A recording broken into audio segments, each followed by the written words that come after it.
It's time to win some easy money with ease, so we're going to bring in Erica Davis, our resident sports betting analyst, to get a preview of Bristol Motor Speedway. And I think this is going to be a little bit tricky because the next gen has not raced there in the spring on the concrete in a while. So we're going to be leaning on you this weekend. How do you feel?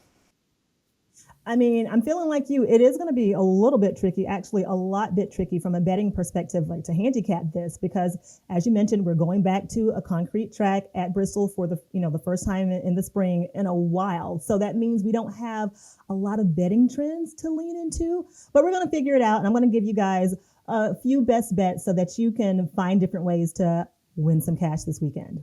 Oh, love to hear that. So with that in mind, let's talk about your first best bet of the weekend. Yeah, so I'm going to go back to a driver who, whether I talk about him on this show or not, most likely in some way, shape, or form, I'm probably backing, and that driver is Denny Hamlin. Now, the first spot that I like Denny in this weekend is Hamlin in the head-to-head over Larson, where Hamlin is plus 100 and Larson is minus 120. Now, guys, head-to-head bets are some of my favorite prop bets because you don't have to pick the outright winner. All you got to do is pick the one driver to finish ahead of the other guy. And even better is when you can find the driver that you like at plus money, like we're doing with Denny Hamlin this week. So when it comes to Hamlin and Larson at Bristol and at short tracks in general, they've got similar records, but Hamlin has 3 wins at this track. Larson's got 1. Give me Denny Hamlin at plus 100 to win the head-to-head over Larson. Love the emphasis on Denny Hamlin. He might just be in my fantasy lineup this weekend. Okay, with that in mind, what are some other best bets for the weekend? Kim, you're such a smart girl putting him in your fantasy lineup. My second one is group bets. We have not yet talked about group bets this season, Kim. Group bets are similar to head-to-head bets in the sense that you don't have to pick the winner of the race. All you have to do is pick the driver in the group to finish ahead of all the other drivers. So at some books, you'll find the groups at 4, 5 drivers, 6. But this particular group I'm looking at has 4 drivers. Larson at plus 225, Seabell and Denny Hamlin at plus 260.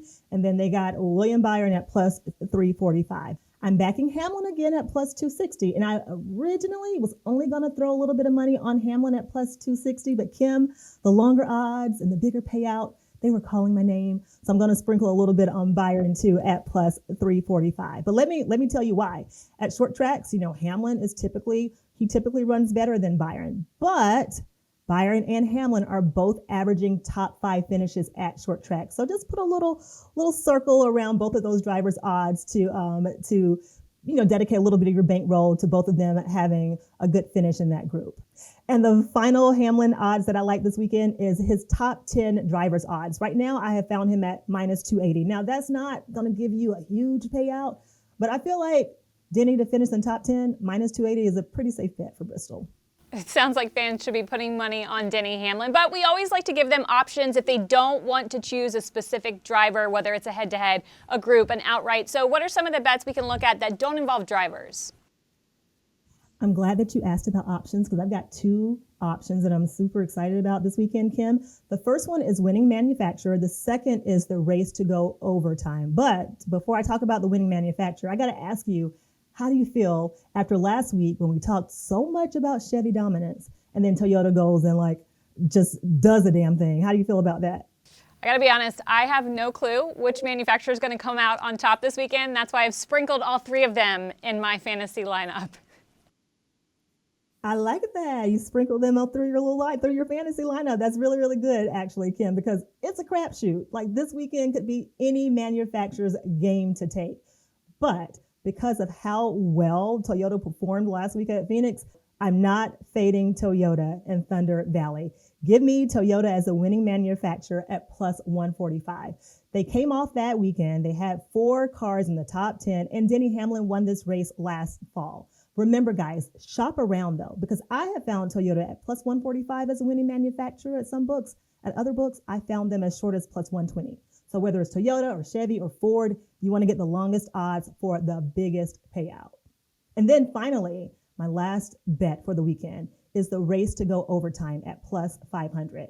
where a $10 bet wins you a total of $60. Now, guys, from a strictly racing perspective, we know this race is probably not going to go into overtime because it's been, 10 years since Bristol went into overtime on the concrete. But here's my NFL analogy. There'd only ever been one Super Bowl before this year that had gone into overtime. This year, the Chiefs-Niners Super Bowl closed at plus 900 odds to go, yes, overtime. We got overtime. So this is more of a long shot bet. Throw a few bucks on it. You want to be on the right side of history if the overtime hits. And if it doesn't hit, you haven't wasted too much money. Such good information. Thank you so much, Erica. We'll see you next week as we preview the first road course of the season.